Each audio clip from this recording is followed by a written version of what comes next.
Hello, I'm Sogard Readwriter. Last time I took you on my journey across Egypt. Today I will be talking about my second stop on the way to Moscow, my quest to Kars. My journey across Egypt would end in Hurghada. There I would pack my bags, my maps, my artifacts, and head back to Ankara. Kars is located in eastern Turkey, once part of the Russian Empire and considered an ancient Armenian city. Many battles have been fought for the strategic city, a gateway to the Caucasus, as well as to the Caspian Sea. After the First World War, it fell to the Turks, and has continued to have tension with the Armenian border ever since.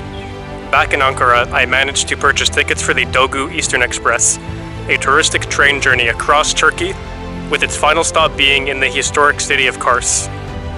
Before departing, my girlfriend Lena and I visited Ankara Castle, a hillside fortress transformed as an opulent tourist area.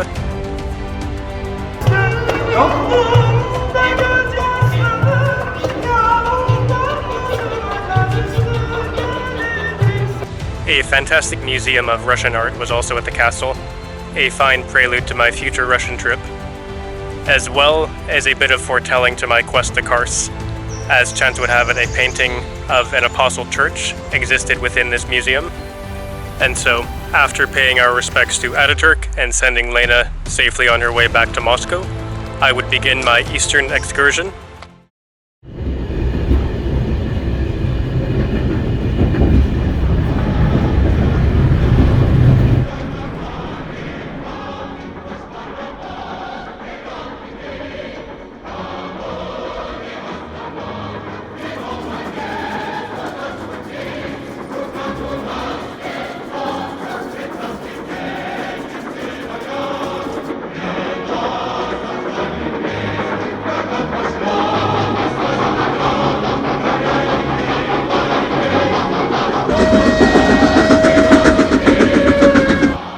Aboard the 25-hour train ride, I resigned myself to reading and intermittent sips of tea.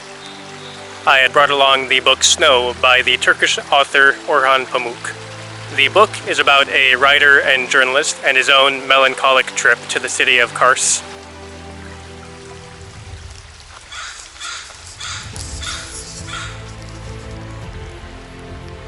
The word Kars actually means snow in Turkish, the city often seeing frigid winters. The book deals with the conflict between Westernism and Islamism within Turkish society. Despite the book having a very complex and tragic story, it was very appealing to me. The story about a writer going into that historic city, mingling with locals, writing his articles, learning their history. To say the least, I was very inspired. Not only was I inspired by Pamuk, but also my hero, John Reed. During the Russian Civil War, Reed had taken a daring train journey into the Caucasus, where he attended the Congress of the Peoples of the East in Baku.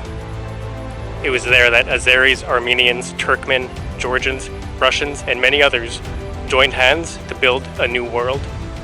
Tragically, John Reed would die a month later, not before reuniting with his wife Louise in Moscow.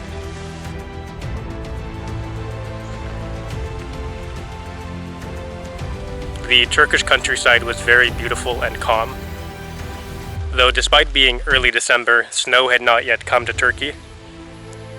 I arrived in Kars in the black of night and quickly made my way to the Hotel Kent Ani.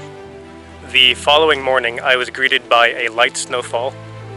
Wasting no time, I made my way straight to the castle of Kars and its adjacent apostle church. Built originally in the 10th century, the church has changed hands near a dozen times. First erected in ancient Armenia, it once fell to the Persians, the Russians, and now the Turks are her patrons. It has been an apostle church, an Orthodox cathedral, and is now a working mosque.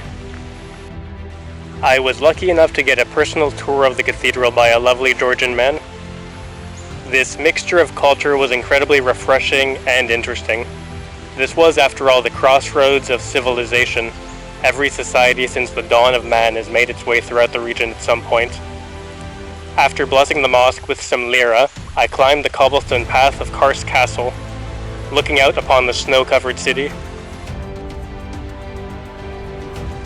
Shortly after, I walked upon the main roads of Kars, admiring the Russian architecture, local cats, and also visiting the Pushkin Café and restaurant.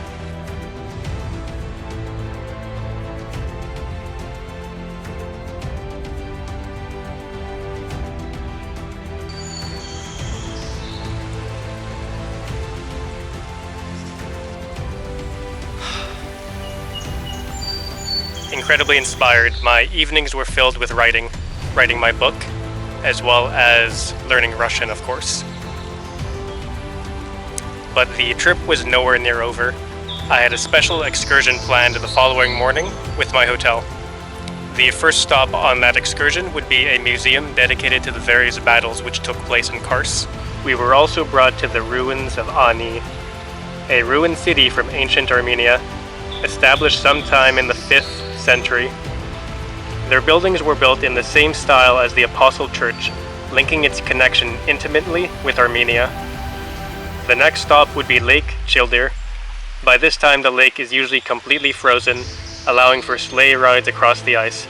However, we were only greeted by cold waters and a lovely view. Standing here, at the edge of the world, I found a calm in myself I had never found before. Sacred, no doubt. I was dropped off once again at the Apostle Church. After enjoying some roasted walnuts and seeing the sign of Kars, I returned to my hotel. Kars is a peaceful, quiet, historic city filled with delicious food, amazing culture, and very warm people.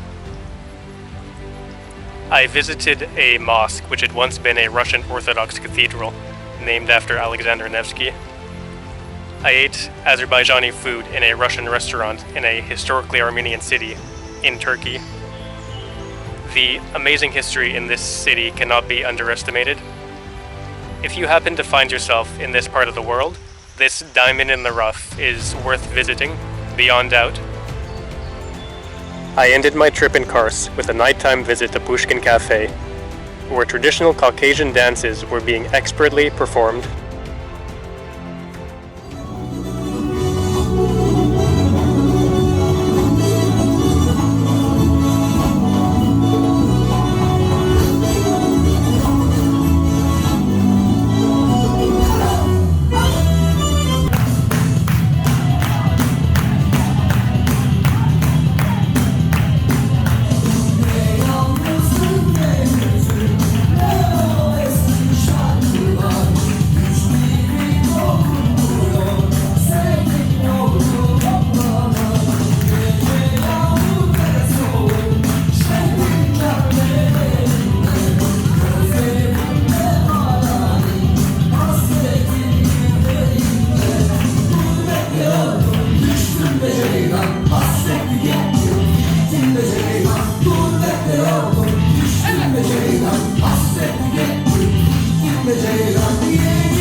My quest to Kars was an amazing addition to my trip.